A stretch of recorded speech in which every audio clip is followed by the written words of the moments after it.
All right, so real quick, man, we live, y'all, and I just wanted to like real quick holler at one of my brodies about what he been experiencing at this particular facility they got us trapped up in, and unnecessarily. So I have my personal story, but I want to let this brother tell his story because it's powerful. So like, what you been experiencing, man? Man, I've been experiencing just it being trapped. You know what I'm saying? Trapped up in here. My brother just getting his stuff together. I work full time. The counselors is not coordinating with these other counselors. These late nighters, they harass you as soon as you come in, harass you when you coming out. You know what I'm saying? I'm not on drugs. I don't drink, smoke. All I do is go to work and take care of my family. They'll deny passes for you when you want to go home and you're doing the right thing. My son played the AAU league, so on the weekends we travel different places. You know what I'm saying? I'm getting my family together. I come here to better my life, but I'm just feel like I'm boxed in, locked up. Yeah. You know what I'm saying? It's like I'm still in jail. You know what I'm saying? I come home from a long shift, and all I get is your papers was this and that, and all I have to do is look in the books. I go do exactly what these people tell me. I call them in if I'm, running late. Like tomorrow, I gotta come in to work early. So before I leave, I gotta probably see who's gonna be here so I can tell them, look, they want me to do some overtime. I need to leave to work early. If I don't have no pass, I probably can't even go to work earlier than my shift time because I'm from 2 to 10:30 at night. And it's just like I be stressed out coming in here than I am, going to work. All right, so what I want to do real I want to get at people some background. So first of all, how y'all doing, man? I love y'all. I know y'all ain't got a chance to see me. I apologize. I had a long day and it's been a long few weeks. But what we really experiencing and what this conversation is about is the fact that the government, man, these parole agents and the staff at some of these facilities that's supposed to be assisting these brothers with reintegrating into society and rehabilitating themselves actually are, they putting up obstacles to cause failure. And they doing that with great consistency. They not communicating with each other well, and then they catch the brothers in the middle of that and act like it's the brother's fault when the truth is the brother could do everything you need to do. You could put in all your paperwork, you could fill out everything you're supposed to fill out, but they not talking to each other about it. And then right in the middle is these people who are this population that's incredibly vulnerable and doesn't have a real ability to defend themselves, and they susceptible to threats and threats of harming your life and putting you back up under the thumb of the government if you even just raise your voice and speak your truth. And so obviously I've been blessed with a significant medium, and I got a lot of people that support me. And so I feel like I got to use my voice to actually put a little bit of awareness out there for the people to know that this is what's happening, man. These could be your family members. This could be your loved ones that are going through this. And personally, there's no reason why I should be experiencing none of this either, because I own my own home. I'm in a gated community. My house in a gated community. But somehow somebody decided that this is necessary for my life. That this is necessary for my life. That I'm supposed to live like this.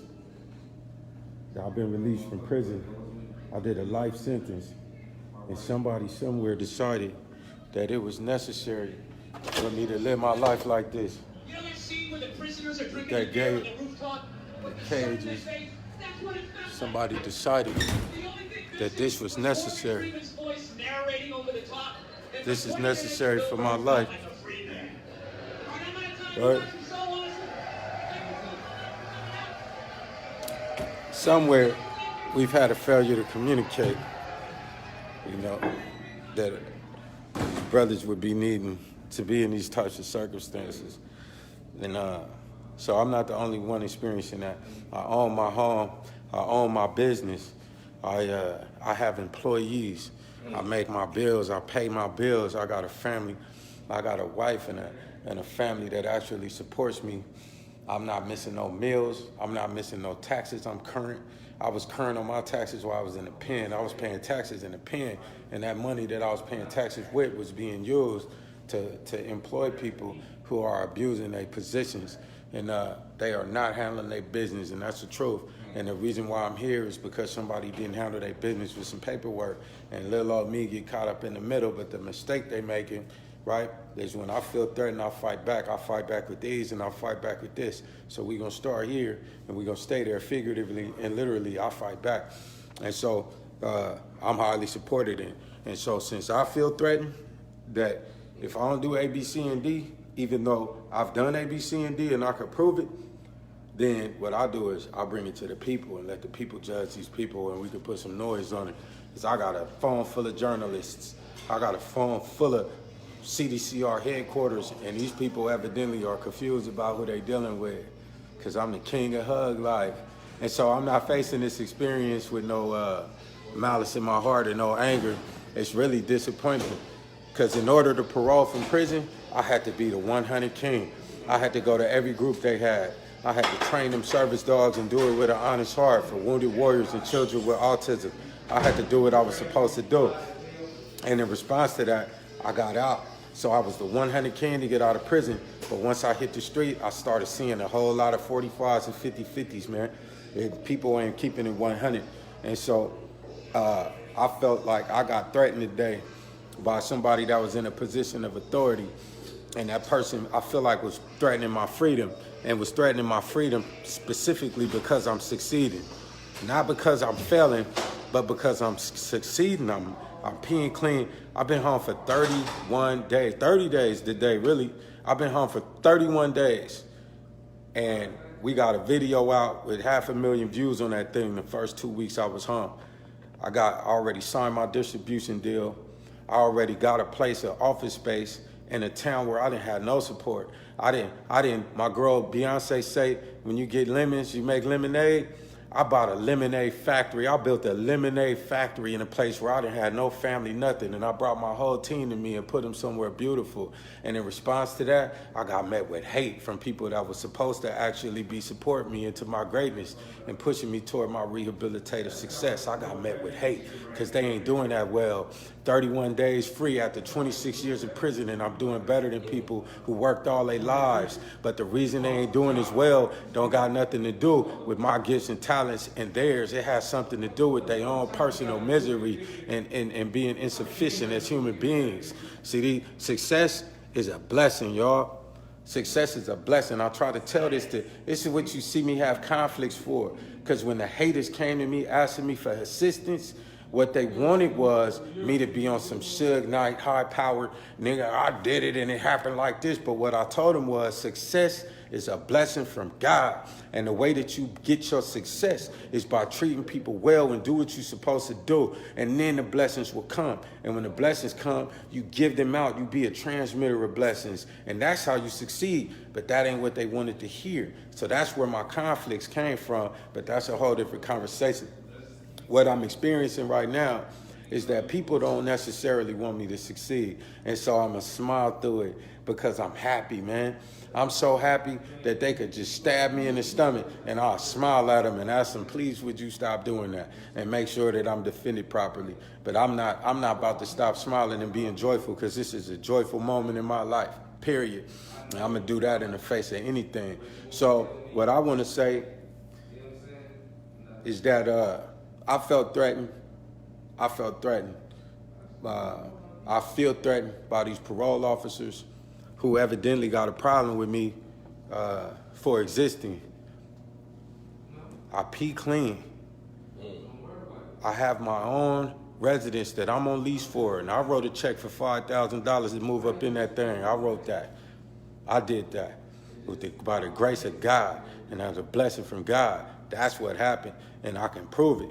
And so I got my place, I got my vehicle, I got my business, I employ people, I'm actually pushing positivity, I'm doing charitable works, I'm peeing clean. You can't find a parolee in the history of parole that been able to pull that off in 30 days. Nobody.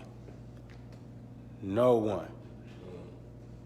And in response to it, people who look just like me are making me feel threatened for succeeding like that. And in response to that, I say, I rebuke you, Satan. I rebuke you. I seek refuge in God from Satan, period. And so I just wanted to have the proof to where I could ask this brother his personal experience been, because it ain't just me. And I'll holler at all these brothers in here and put it on blast, and they can come. They gonna have to do something treacherous and admit and identify that they work for Satan, because I'll start handling my business. I was trying to just cruise through this experience personally, bruh, on mine. I was trying to cruise through this experience, leave these people alone and let these people leave me alone, but that wasn't good enough for them. So since they want to get down like that, when I feel threatened, I put hedges around myself. So this is a hedge of protection. So I'm just asking, you put a hedge around yourself too. I personally, what I witnessed with you is that you go to work, you handle your business, you all about your family, you ain't pee dirty, but yet and still, every time I see you trying to go handle your business, it's somebody got some type of confusion. Man, they telling me it ain't there. My counselor's telling me that, my paperwork ain't signed. I go to that office, I work 2 jobs. I work from 7 to 9, 7 in the morning, and I work another job from 8 to 5, And I go in that office and I sign all my paperwork and put it in. They say, when you want to turn over, I call. They said, are you good? As soon as I get here, they said, I didn't call. Some of them hang up in your face. I had to even tell the director lady up here, what happened, and she apologized personally. And I'm like, man, why would I have to go through this stress when I'm trying to get my life right? And I feel like, it's a hindrance for me to go where I need to go in life. And they put me in a place like this. I feel like I'm in jail still. I feel like I'm in bondage still. You know what I'm saying? And I'm not out there, I'm not lying to them. I'm keeping it real. You can look at my phone. I call this place all over. I checking in. You know what I'm saying? And it's like I got to go right to a bunk. A small little mattress. It's like I'm in Santa Rita or in jail. I feel like I'm locked up, man. It's not like, it's crazy, man. It's crazy. I don't even know what to do. I just pray. And just keep on until, I get up out of here. I got to be up here for a couple more months, but I ain't feeling this. I ain't never thought I would come to a place like this. I'd rather sleep on the streets, than to live up in here. I'd rather get one of them homeless boxes, and sleep in one of them. I'll do you one better, bro. You welcome at my house. Man, I got a spot for you. The cold part is, I got a spot for you, beautiful place. People, I've been posting inside of my home, so people know about my views, my rooftop. It don't make no sense that I gotta leave that and I gotta come to this. It don't make sense that this is what they want to do. That I would be somewhere so beautiful. You know what I mean? Hey, Angel, it is a trap. It is a trap, bro. That's why they call it the trap. I had a young man tell me that jealousy is waiting, Eddie. It really is. And parole don't want to see us successful, Carrie. That's hella true. That's the truth. That's hella true. On mine. But this is my personal opinion. My personal opinion is that that in the face of a threat, and I want people to learn this, in the face of the threat, you don't go hysterical and you don't catastrophize. And that means catastrophizing is you don't get in your head and make the situation worse than it really is. What you do in response to stress, in response to conflict, is you ease up, you get calm. You get real collected because you can think then. And once you're able to just mellow out, like I don't require no adrenaline right now. I just tell my body, I don't need that, I'm good. And I don't require no stress and cortisol. I tell my body, I'm straight, I got this. And I definitely don't require no fear because God is greater than man. So I tell myself I'm straight. And once I get calm, this right here get active. And so what I could see is we live in a time where the media is highly interested in these type of matters, and they highly interested in people who understand these type of things. And I happen to be somebody who has spent his entire life being an effective communicator with his mouthpiece. And so I'm the poster boy for anti-recidivism. I'm the poster boy for the anti-prison industrial complex. I'm the poster boy for anti-mass incarceration. I'm the worst one. I'm the worst dude in the history of parole. Shout out Meek Mill. He gave it a nice shot, and the young man did the best he could do. But I could tell you unequivocally, I just did 26 years straight. and I know where all the bodies are. I know everything they do wrong. I know every single method they use to turn our people out. I know every single method they use to torture our people. I know every single trick in the book because they used every single trick in the book on me for 26 years and it didn't work. And it didn't work because God is great. So I can tell you unequivocally, I'm the worst one. I am the worst one that y'all have ever had on parole in the history of parole to play games with, because I will make your boss wonder what your problem is, because I'm doing better than anyone. I just got through cleaning streets voluntarily, not as a result of parole, with a councilman. And my parole officer doesn't know that because they won't talk to me. A councilman. I just got through picking up trash in the streets voluntarily with a councilman, and a dumbass parole officer think it's a good idea to bother me. Go figure. So what we gonna do is wake that game up. I'll put y'all on notice. If you threaten me, I'm gonna threaten you back, and you ain't gonna like the way I do it, because I'm gonna go to your boss. I'm gonna go all the way to the top. I'll go to the courts. I got the best prisoners' rights attorney in the country, and there's more of them that I holler, because I'm very good at this right here. So if y'all want to start a fight, I got you. I'm your Huckleberry. My mama, Doc Holliday, y'all. And it could go a couple ways. Way one, leave me alone and let me be a service to this community. And by this community, I mean currently incarcerated people and formerly incarcerated people who are attempting to change their lives. People who are out here that don't want to end up incarcerated, that's trying to change their lives. Let me be a service to my people. Let me make amends. Let me handle my business, because I know what I'm doing. And if I didn't know what I was doing, trust me, the board of prison hearings would not have let me out of prison if I didn't know how to handle my business correctly. That's a fact. You can't find nobody got through under a bus. There ain't nobody got put in prison. I came home because I trained service dogs. I came home because I started mentor programs. I came home because I made sure that other people could do better than I did when I was a kid. And I did that so well that the government decided that it was time for me to come out here and do it too, and specifically told me to go do it. And somebody ain't communicating with somebody, because now that I got here, I'm being impeded. I'm being impeded, and I'm telling you, you're making a mistake. By you know who you are, sir, ma'am. And so I'm about to publish a bunch of text messages where you can see me stalking parole officers trying to find out the best way to address my criminogenic needs. Asking them, here's my, I just did a 30-day review of my own to try to turn in. And when I got to the parole office, was told my parole, I don't have a parole officer. I don't know who case file I'm on. So I say, well, I'll take the officer of the day then. And he was awesome. I wish he was my PO, but I peed clean again for the third time, like in the past 14 days, repeatedly. I'll pee for everybody. I'll fill all y'all bottles up. Just give me a little bit of water. I'll hook y'all up, right? Because I ain't definitely not going back to prison for no pee, urine. Like, that's ridiculous. You think urine gonna be the reason that I don't get to be with my family? Come on, man. That's a humongous joke. That's so absurd. That ain't even worthy of laughter. Man, I love y'all.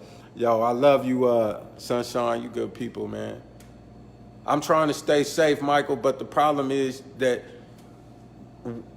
two things. One, when you do well, man, you're going to be attacked for it, man.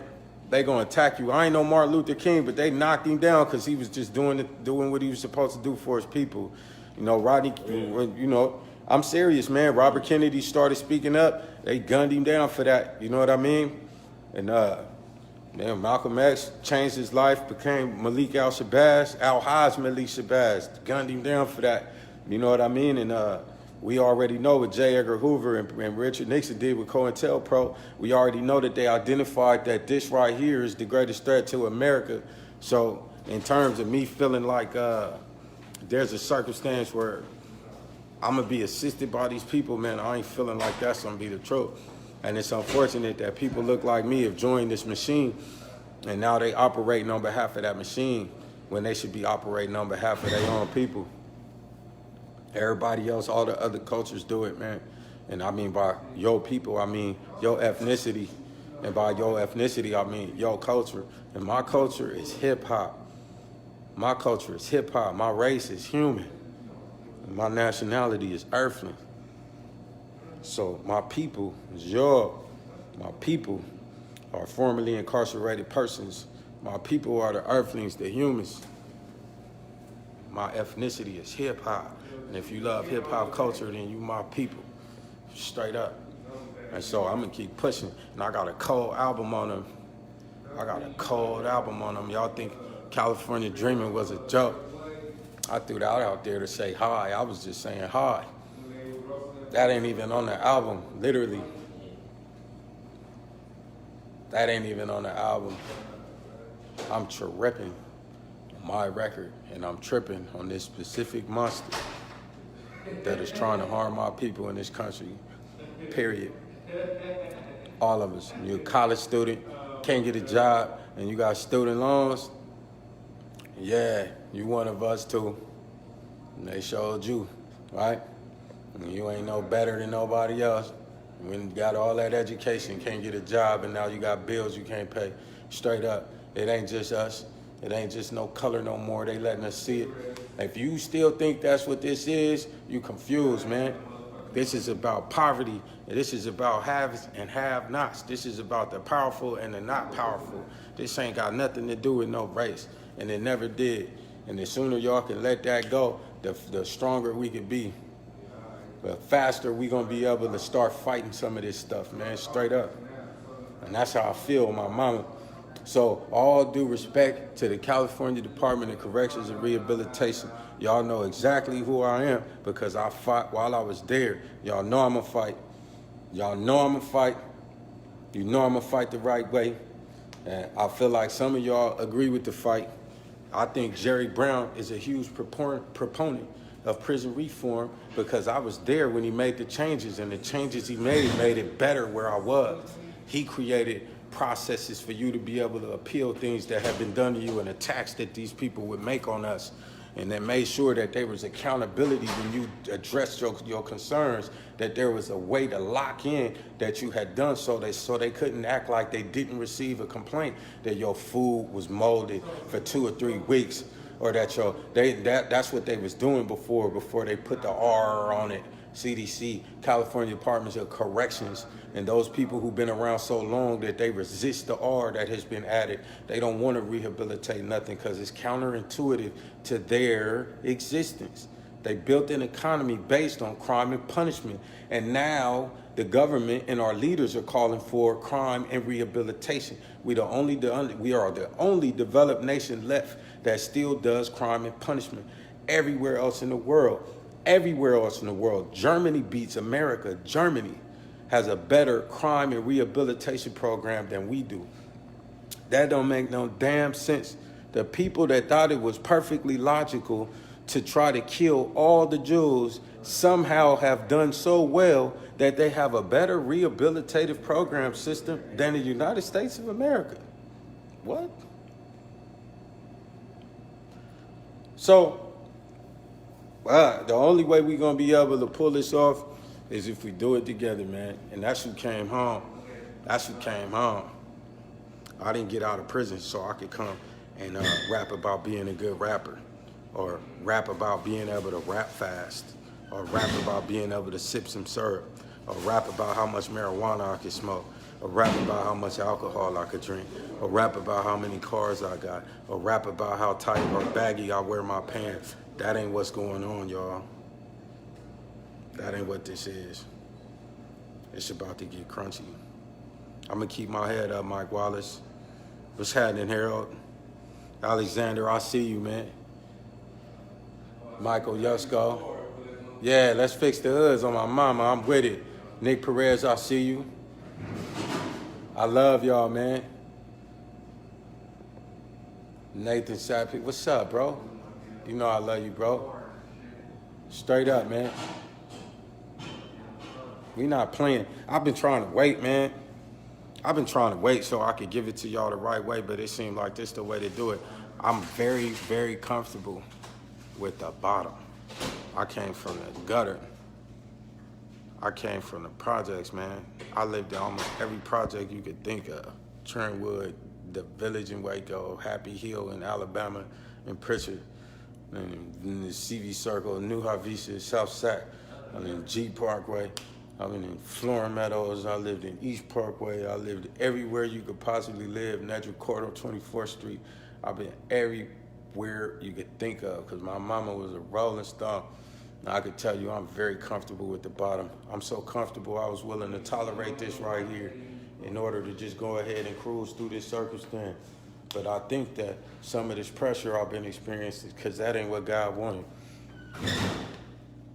That ain't what he wanted. You can't receive a blessing and have a calling and then try to not do the calling. So I came home from prison with a folder full of protest songs. I came home with a folder full of fight songs, and that's who I really am. And I got home, and I've been a little happy and joyful and trying to just kind of lay my foundation so that when I stand on it, I won't sink, that I could be standing on something solid instead of quicksand when I receive the pressure. Because if you got to hold something heavy, you may as well be standing on something solid while you do it. And I've already done that, man. God is real. So I'd say if we got to do it from here, then we'll do it from here too. So let's get it. Let's get it. When you, I think earlier I was about to say, when you're doing what you're supposed to do, when you do it exactly the way you're supposed to do it, when all your other stuff is protected and correctly situated and your spirit is right and your behavior is right and all is well, Satan got to knock on your front door. He got to come right to your door and knock on that thing. When you open the door, you got to stand there. They got to go too far to do me harm because I'm doing so well that it's going to be absurd if they play games with me. Satan got to come to my front door, and I welcome you. I welcome you. If you in the body of a parole officer, I welcome you. I'm willing to meet you because I'm not afraid of you, Satan. I would like to ask you several dozen questions about the glory of God. When I meet you, I'm not going to meet you fearful. I'm going to meet you and say, how are you doing? It's nice to meet you. I got some questions, man. What's he like? What was it like when you met him? Ain't nobody scared of you. Mark, Satan is a mark. Even if he inhabit the body of a PO. Straight up. So shout out to everybody, man. Raiders all day. Angel. I ain't mad. Yeah, really Dylan. What's up, bro? Push that knowledge, man. Push it, brother. Man, I got so much respect for you. I'm going to do that live for you, brother. I got a lot of respect for you. All right, Daryl. I appreciate that. Yeah, our voices are definitely a part of the solution, brother. I had OG tell me that you don't bring a problem if you don't got a solution. That if you don't got a solution, you shouldn't talk about your problem. And so I personally, this right here is a solution. We're going to go live on that ass, and we're going to keep doing it. We're going to just keep it 100, straight up. I'm chatting with it, bro. Yes, sir.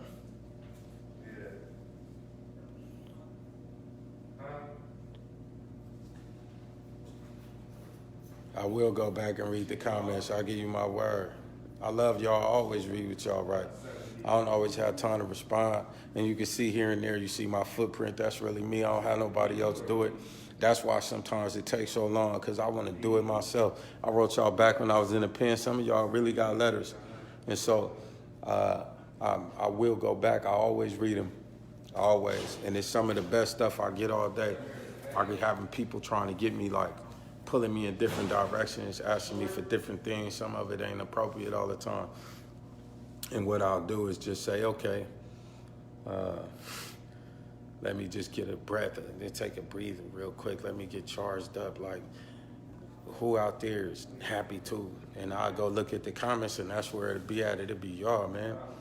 I meant that what I posted about my fans go hard for me. I don't even call y'all fans, I call y'all supporters. Because, I mean, I had people with stamps and letters and envelopes and JPays for dinner and lunches.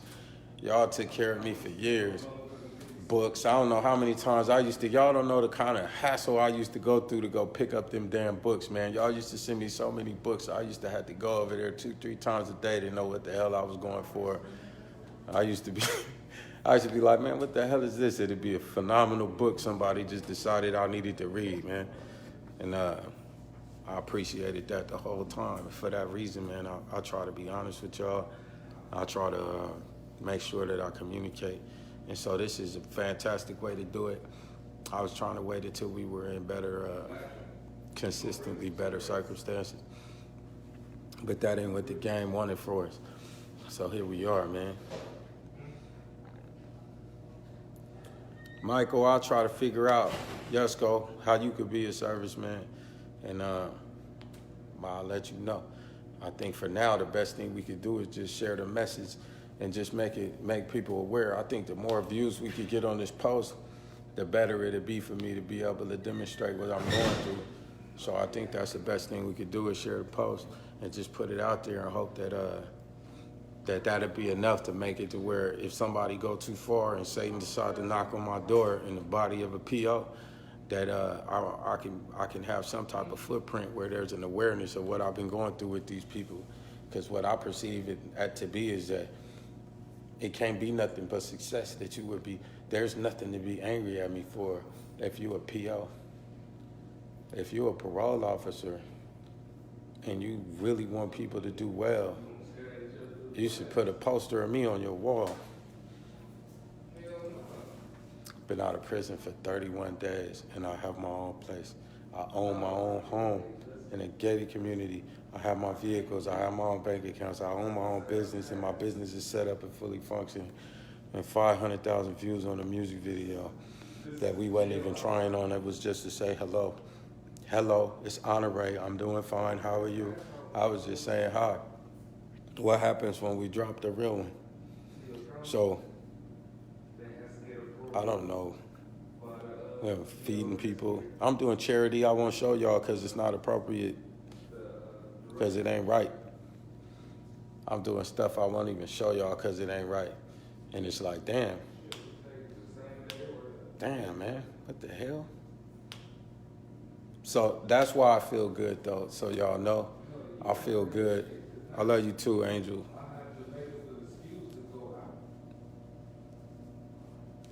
Yeah, brother, they are. But it's okay. I don't do the plural on these devil, though. I do the this devil. It's just one of them. Shaitan. Shaitan got a tribe, though. You right about that. But it's just the one. He active. But ain't nobody scared of that fool. Yeah, he knock on the door in the body of a PO. I look right at him. Yeah, you know something I do sometimes? I look a person right in their eyes and I say, I see you. And they'll be like, excuse me? I say nothing. But I see you, Satan, in there. They don't want folks doing good, Mike Wallace. It's not good for business. It's counterintuitive that the people charged with your rehabilitation have the most to lose if you're rehabilitated. That's counterintuitive. Anytime you see something like that, it means that it's not supposed to be to your benefit. It's counterintuitive to make the people who are charged with your rehabilitation have the most to gain from your failure. Facebook ain't set up like that. Google, Pepsi, Microsoft, right? Apple. It's not set up like that to where the people with the most to gain from failure are the ones who run the company. That's not how that goes. The people with the most to gain from the success of the company run the company. The prison system is the only system we have left, really, that operates in a way very clearly where the people with the most to gain from your failure are in charge of your rehabilitation. That's a fact. Another fact is that Abraham Lincoln wasn't so honest because the Emancipation Proclamation says one thing, but the 13th Amendment say another. And what it says is that slavery is hereby abolished in these United States of America except as punishment for those duly convicted of a crime. That means we the new slaves. Abraham Lincoln. Oh, honest Abe. Go figure. Yeah, real talk. Nah, Thomas Davis, I don't get down like that. I love the ladies, but I respect your choices, though. God bless you. What's happening with you, Jamie? Yeah, it's better if it's done so swiftly that the right hand don't know what the left hand did, and the left hand don't know what the right hand did. The charity is supposed to be on the low. We do some of it out there. What I really struggle with is doing charity for people to see, because I want to encourage other people to do charity. Like I'm a certified goon. I come from goon culture. It ain't nobody that ever, I ain't met nobody that ever questioned my certifications when it come to really being somebody on the streets that was acting up. I was acting up. Everything I ever was arrested for as a juvenile was gang related, and that shit was hella stupid. But I could tell you that here it is, you got somebody of my quality who just did all that time, and I'm out here telling people to go do charity. I think that's powerful. So I feel like let it be seen that, hey man, go pick up in your community. Go visit the LGs at a convalescent home. Like, go do that, man. Go see the kids if they in the hospital. They ain't gotta be yours. They are your kids. We earthlings. They are children. If the kids got cancer, man, pop up. They don't know who you are. Get dressed nice, take a shower, dress nice, pull up, nigga, walk in the hospital and go smile at the kids. Bring some teddy bears or some balloons or something, man. You'll light their lives up. Like, this ain't complicated. So I'm doing it just so that people can see that it's doable, and maybe coming from me, it make it easier for other people to do it. Hey, man, thank you for that. We're going to have that conversation. I'm going to have another conversation with y'all about other issues, what I ate, what I want to, all of that music, because y'all deserve that. But this right now, I'm not in that zone. I'm going to be honest, man. I'm really feeling highly disappointed in some specific people, man, and people with my culture that maybe it's naive of me. And I'll admit that. I came home with a pure innocence and I was naive to a lot of stuff I had to learn. My little homie been telling me that for a minute, man, but I like it, man. I like being innocent. I walk around wondering what's wrong with people, man. I be looking at people like, damn, man, be happy, man. I see people that don't even know how to accept love. Can't even love people. That's complicated. I'm like, damn, y'all all right? I feel like I came from another planet. I'm learning how to be a human, how to use my debit card, how to write a check right, how to, a lot of things, man. And man, it's hard to see people struggle so much, to not have the resiliency. And so, man, I feel very strongly that I want to maintain my innocence and my joy, because I think that's infectious, man. And I hope I could give other people permission to say, that if I could keep such a positive attitude, considering what I've been through and what I continue to go through, that maybe they could do it too, man. Maybe some of their stuff ain't as rough. And I think that percentage-wise, with one person's struggle to them is greater than your struggle is to you. So I know better than to compare my struggle to somebody else. But, man, hopefully I could compare my joy and they could say, man, hey, if he could smile and be happy, so can I. And I ain't willing to give that up, man, for no negativity, definitely not for no government. I ain't willing to give that up, man. I'd rather die. I'd rather die than get that up. You can just clap me and just let me bleed out. I'm cool. I'd rather be dead than be miserable. My mama. And if I was that type of person, I would have just killed myself in prison. It ain't that hard to stick some heroin in your butt and go to sleep. You just be dead, period. Everybody in prison know how to do that. If they just decide to check out, that's all they take. A couple $100 and some sleep, and you'd be dead as all hell and get paroled that way. And that just wasn't ever no option for me, man. I just wasn't willing to do it. And so if you can't do that, you're gonna have to live. And if you're gonna live, may as well live well. So that made sense to me. So here we are. But I'm going to holler at y'all on another level. What's up, Wes Craven? Yeah, man. That's deep, brother. Hey, Terry, thank you. I appreciate it. Accompanies for life. I see you, David. That's deep. Maybe I got the music, but we'll talk about that. What's happening with you, nephew? I see you. Would I ever sign an album deal for 250 racks? I just turned down $1 million because they was too slow, brother. But that, again, man, that's a different conversation. It's all good, man. No, I'm not going to do that. I'm not going to do that. I wouldn't do that to y'all. I ain't going to do that, man. There's a hypocrisy involved in tripping out that I don't want nothing to do with, man. I feel like I owe a whole lot of people a whole lot of things, including Mrs. Harris, man. I don't get to trip out and be stupid. I don't get to do that. I owe too many people, and I'm very serious about that. I honor a whole lot of people, and I have to carry a certain amount of decorum and discipline in my spirit because of the people that I'm responsible for having to being an example for. So on my weakest days, man, y'all give me strength because I just can't let y'all see me go out sideways. I feel like that would be a huge disappointment, and I just can't do it. I can't do it. Thank you, Terry. Thank you. Yeah. Y'all have a good night, man. It's been very helpful. I feel better now than when I started, and maybe that was good. Maybe I just needed to be with the people. I'm telling y'all, I go to your comments, and I feel better when I just read them. This is actually better.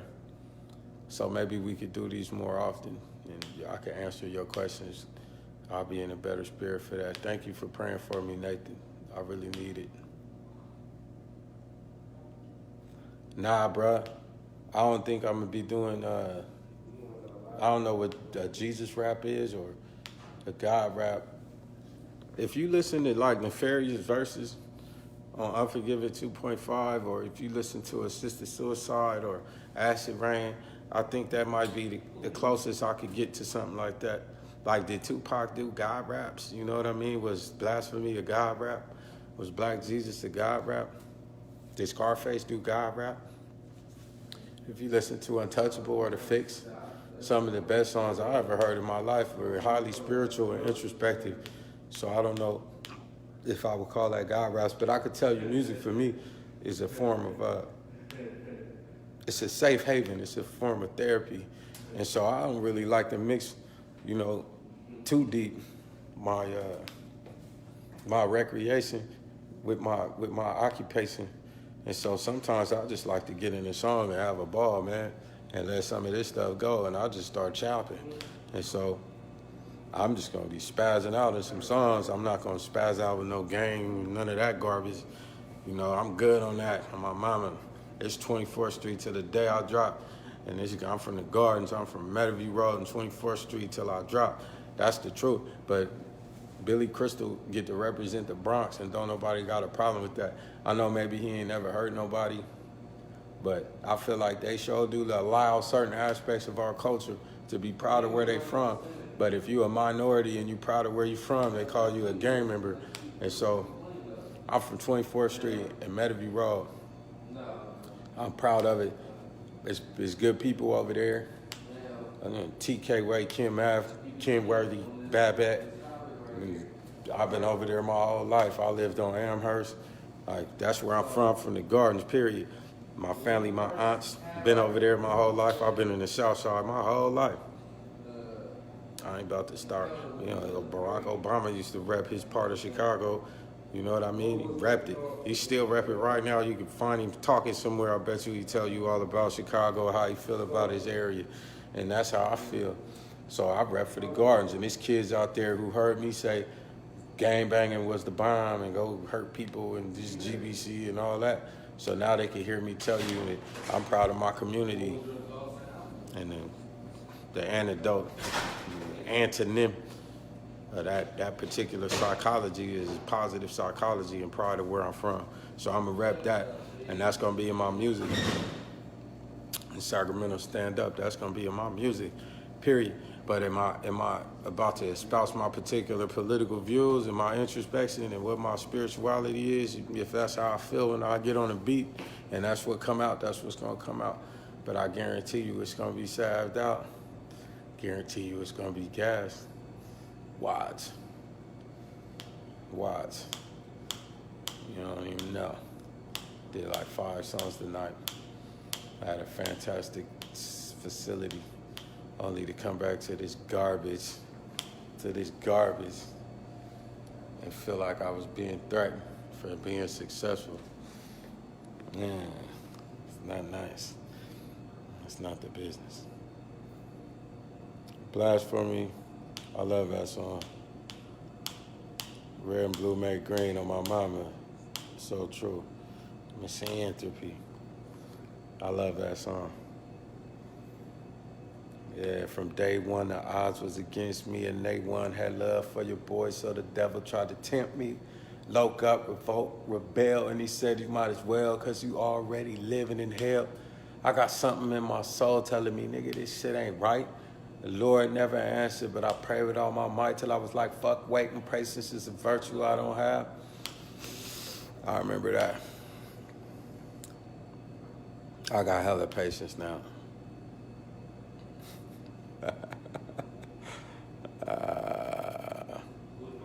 Yeah, man, I was then and this is now. Yeah, shout out to the homie Nipsey, man, straight up. I love y'all, man. It's been a little bit of time right now. I'm gonna go lay down somewhere, get up in the morning and see how long it takes Satan to come knock on my door. And when he do, I'm gonna say, what's happening? I'm gonna say, hello. It's nice to see you again, sir. It's nice to see you again. Man. Straight up. Yeah, holla at your boy, Rilla Dilla. I'll holla at y'all tomorrow, man. Hit me with all the music questions. I'll be in better, I'll have better energy, man. Today I'm in a different zone, but God bless y'all, man. Good evening.